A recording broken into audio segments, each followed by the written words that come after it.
Well, folks, we got a bunch of stuff we got to go over here, a bunch of leaks and rumors and all of this, kind of a giant video because, look, there's been a lot happening. I'm sitting here, my final day at PAX East when I record this, and it's just wild to me how much of this has been happening and how much I had to gather here. It started as one story that expanded into another and another and another. So I'm not going to waste too much time here. We're going to dive right into this stuff. But before I do, I want to remind you that we are giving away 2 Nintendo Switch 2 Mario Kart World bundles. You can go ahead and enter down in the pinned comment or in the description. I wish everyone luck. We'll draw the winner about 10 days before the Nintendo Switch 2 comes out. And we got to get into this first story because it actually deals with Nintendo, and they're not happy. They're copyright striking, so I can't show you footage, but there are some crazy leaks going on from Nintendo yet again, this time due to a certain dev kit that got into someone's hands. So we're over here on Family Boards where it says Retro Studios lost game Harmony, Ridge Racer Switch, Splatoon 2, debug builds, and more leak from newly obtained dev kit. Per the R Gaming Leaks and Rumors post on Reddit, several in-development builds of Switch games have leaked from a recently obtained dev kit. Included in the leak are debug builds of Splatoon 2, Rhyme, unreleased Lego Civilization game, unreleased Ridge Racer prototype, unreleased Retro Studios title Harmony, and debug builds of ARMS. An intro video for the UFRA was found in the Ridge Racer build, per the original post on Reddit. The leaks are currently being shared privately on Discord, with Harmony requiring patches to run properly. Videos of Ridge Racer's prototype has been uploaded to the Everything app, but I'm not allowed to link them. They can be found at this profile. We're not going to look at any of this footage. Gameplay footage for Harmony build has been released. More gameplay can be found here. Again, I can't show you any of this. Nintendo is issuing copyright strikes. Further update, 4 different gameplay clips of a more complete build of Harmony have surfaced. They include a visual benchmark environment map, the singing interactions, and a boss fight and a musical, and another Harmony update where gameplay footage of the level Verdant Forest on a more complete build has surfaced. This is thanks to Sandwich Enthusiast on YouTube. The build seems to struggle when emulated on Ryujinx. Note that the end of the musical is less choppy in the blue sky footage, but the level is otherwise close to some of the feature completion. So this is some sort of 3D platforming game that Retro Studios had in the works. That the big stuff out of here is obviously the Harmony stuff that I can't show any of it. I did see some of the footage myself before Nintendo started massively taking it down. I'm sure it's been re-uploaded and being posted places. That private Discord's still going on, but kind of wild. This all leaked from a dev kit that someone got their hands on. Pretty crazy. Maybe a Retro Studios. I don't know why the dev kit has like games from multiple different platforms. Beats the hell out of me, but this is just one of those wild leaks out there that we just never see. We also obviously have direct evidence that Retro Studios was at work on a unique game, and it just got canned or whatever. That being said, we got to dive into some more stuff because Arc System Works got hacked, and they have games coming to Switch 2. So let's start with the one we know 100% for sure is coming to Switch 2, and that is this one right here. New Arc System Works, aka the Guilty Gear Strive team, has a game coming. The new game is codenamed Watari. Target release date of November 25th, subject to change.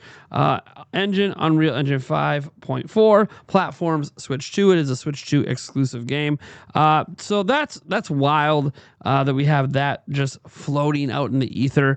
But that's not the only thing. There's another game out there that might be like a fighting game, but not quite sure if that's a Switch 2 exclusive. So we're going to let that be. But we're not done with the Arc System Works leak because there's even more going on.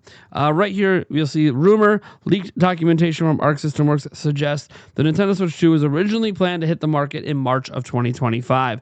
You guys remember we had rumors last year after the delay that they were targeting March of 2025. We now have some direct evidence here that March of 2025 was indeed the target after the first delay. Obviously, that means it got delayed a second time because it's still not out yet, not till June, and we don't know why the second delay happened. You can come up with your own theories, but yeah, there you go. Now, this is the one you've seen stories on and people getting mad about. So, thanks to leaks from Arc System Works, only 3 types of formats have been found to be available for games being planned for the Switch 2. So you have your DL, which is your digital game only. You have your 64 gigabyte Nintendo Switch 2 cartridge with a full, you put your full game on that. And then Potion, which was a obviously a code name for what became known as game key cards, which is a code name for the key card format. That means that Nintendo seemingly is only making 64 gigabyte cards. This doesn't necessarily mean they're only making them, but at least for Arc System Works, that's all they were making made available to them. It could explain why there's a lot more key card games. Now, 64 gigabyte cards are the only cards they're making. Nintendo might have been just trying to reduce the price of them by forcing their own games like Mario Kart World at like 24 gigs. Hey, we put that on a 64 gigabyte cartridge. It's going to force us to mass produce 64 gigabyte cartridges, which will bring the overall price down for others. Now, I have seen out there people saying that it's like $16 per cart. We know on Switch the average was roughly $10 per cart. So $16 per cart for a 64 gigabyte cart. Again, I haven't been able to confirm where that information came from, but that seems to be what people are believing the most out there. So I just kind of want to put that out in the ether for people that are considering why game key cards are blowing up. Want to get mad at Nintendo? I don't know what to tell you, but we finally have our first hint that there is no smaller sizes, and that's why indie games especially, but even some of these AAA games are going with the game key cards because they don't want to pay $16 or whatever the actual cost is for these carts. Kind of sucks. That being said, we have to now go over to Nash Weedle. He has now quickly become one of the most reliable insiders. He got a bunch of stuff right for the Switch 2 Direct. Now he got something else right about Switch 2 marketing. So let's get into this because this is why we're going to be going over all of the leaks and rumors that he has put out there this month that we haven't covered yet. Starting here, we see when I mentioned last year Nintendo would be emphasizing power as part of the Switch 2 marketing campaign, people told me that Nintendo never does that. And they have obviously done that in the past. They just haven't done that of late. Well, here's the thing. Nintendo is doing that very thing. And I can vouch for it myself because guess what? I'm out in Boston, and being out in Boston means I see advertising billboards that I usually don't see back home. And on those billboards, that's right, we see the Switch 2 power up your play. Nintendo using power to market Nintendo Switch 2.